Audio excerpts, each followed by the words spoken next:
It was April when the invitation came to the Jefferson Marching Band to appear in the 85th Annual Tournament of Roses celebration. Immediately, plans were underway to transport over 200 bandsmen and chaperones to California. The principal guideline was that the trip be a meaningful educational experience. After parents had approved the itinerary and had accepted the invitation, many events began happening in Bloomington. Many students acquired their first part-time jobs and worked diligently to secure the monies necessary for funding the trip.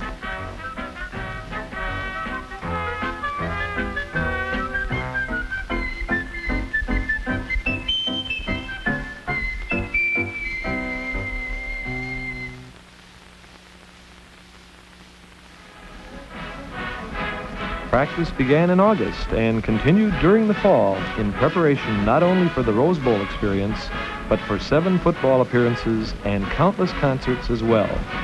When ice and snow of late November got to Minnesota, the band moved indoors to a large hangar at International Airport. And here they encountered several practice sessions in preparation for California.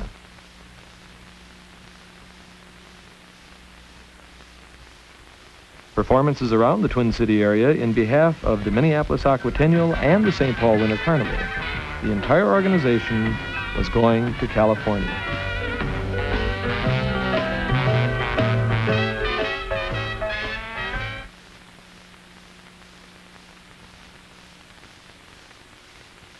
And practices continued. Ah, yes, practice, concert, practice, rehearsal, practice. Soon, we would be ready.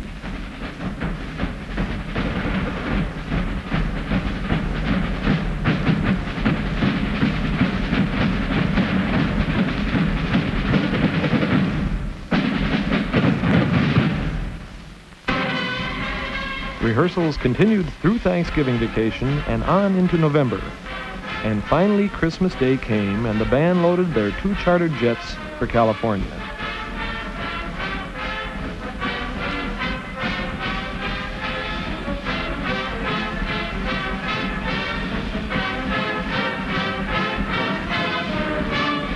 California welcomed the Jefferson Band, chaperones, and a group of parents to 65-degree sunshine.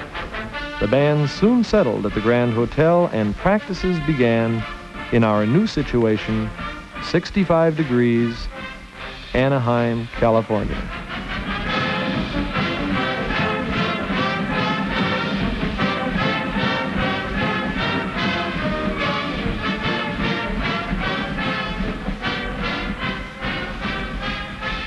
Ah, yes, rehearsals continued, everyone in preparation for the Tournament of Roses parade. Mr. Rotenberry and Mr. Benson worked extremely hard, making sure every detail was in order. But then there was time for sightseeing as well.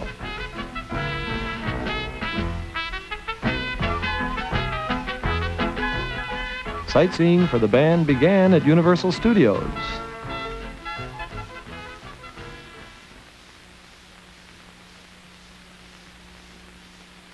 And we had a chance to see the parting of the Red Sea. Maury Spang and Bob Bannock had a chance to film a scene from McHale's Navy on PT-73.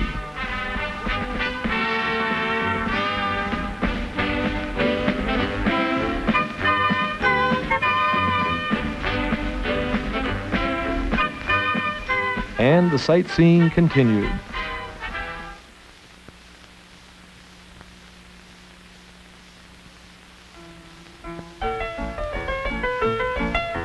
Several had an opportunity to test their strength, and of course, our favorite character, you guessed it,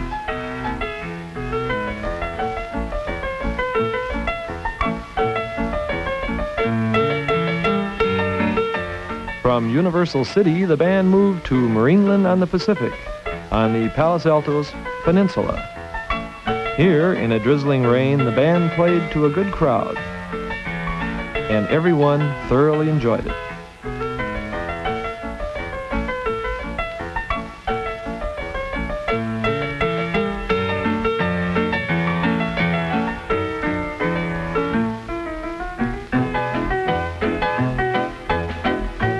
JJs also had an opportunity to show their wares.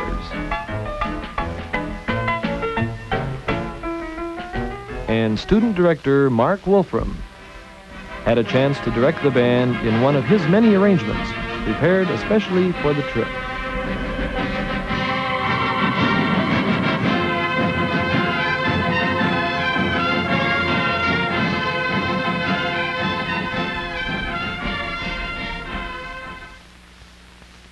And each performance was preceded by a formal inspection. On this trip, every shoe was polished, horns were polished, and everyone was in readiness for our first formal appearance at Disneyland.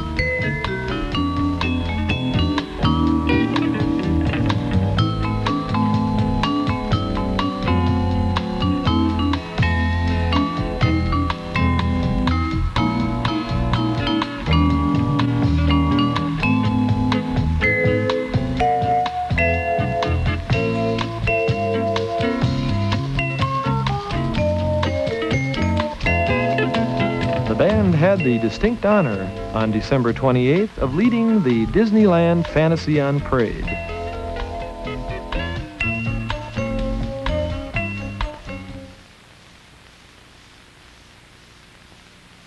And here in their first marching appearance, the Jefferson Marching Band.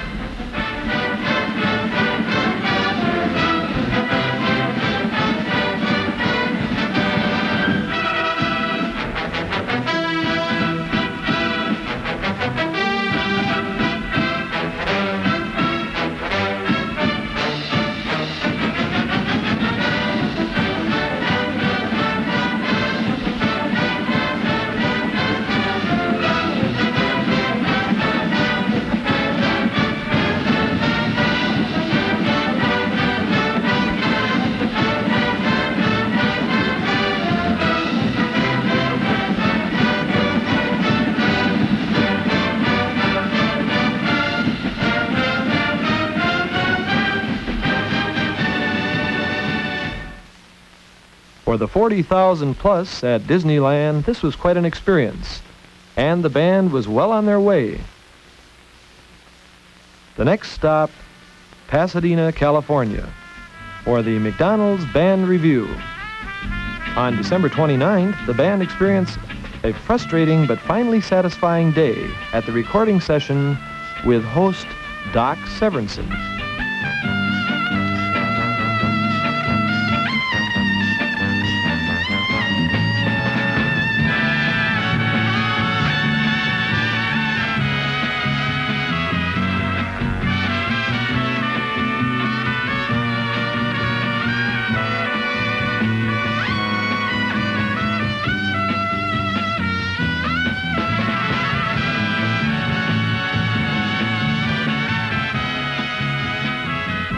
The band spent a great deal of time waiting and watching bands from throughout the nation performing in the McDonald's Band Review.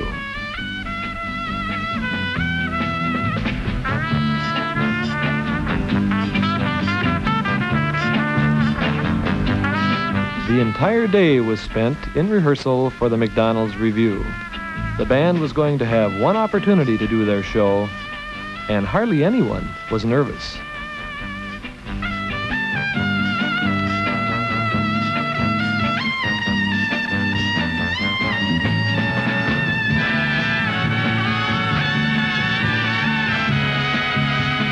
And now, the Jefferson Band, Coast to Coast.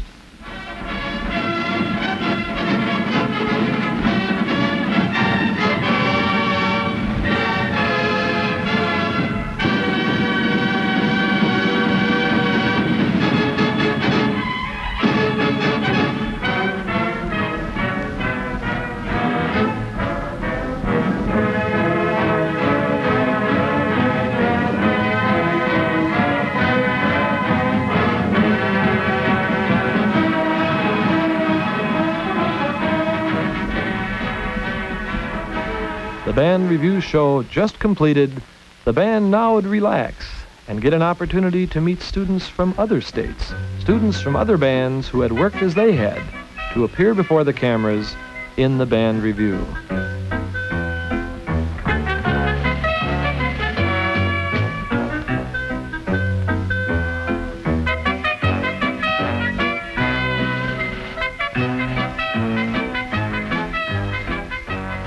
Laura Hawley and Julie Fleming had an opportunity to meet students from Belton, Texas, one of the fine bands in the parade. Knott's Berry Farm was the next stop on our sightseeing tour. See if you recognize, oh yes.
Everyone enjoyed the log ride, including Mark Wolfram, and everyone enjoyed taking pictures. A number of the people in the band had an opportunity of riding Old 41 around the park. Let's listen to Old 41.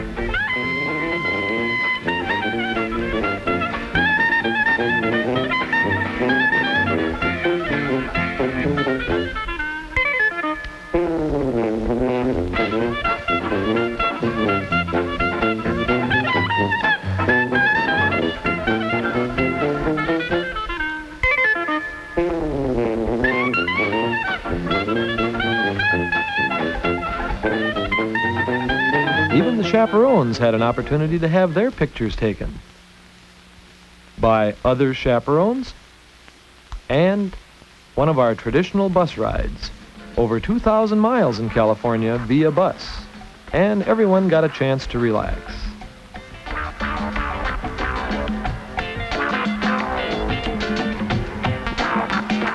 Our next stop was a chance to see the Rose Parade floats being constructed. Many months of effort go into creating the floral masterpieces appearing in the 85th Annual Tournament of Roses Parade, all entitled Happiness Is. And the line was long, too, which was not quite so happy.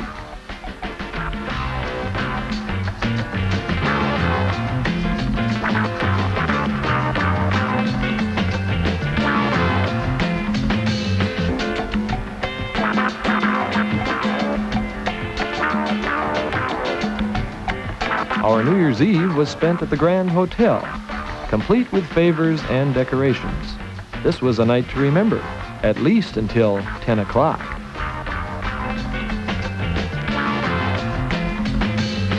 Mr. Benson informed us that we would be up at 3 o'clock.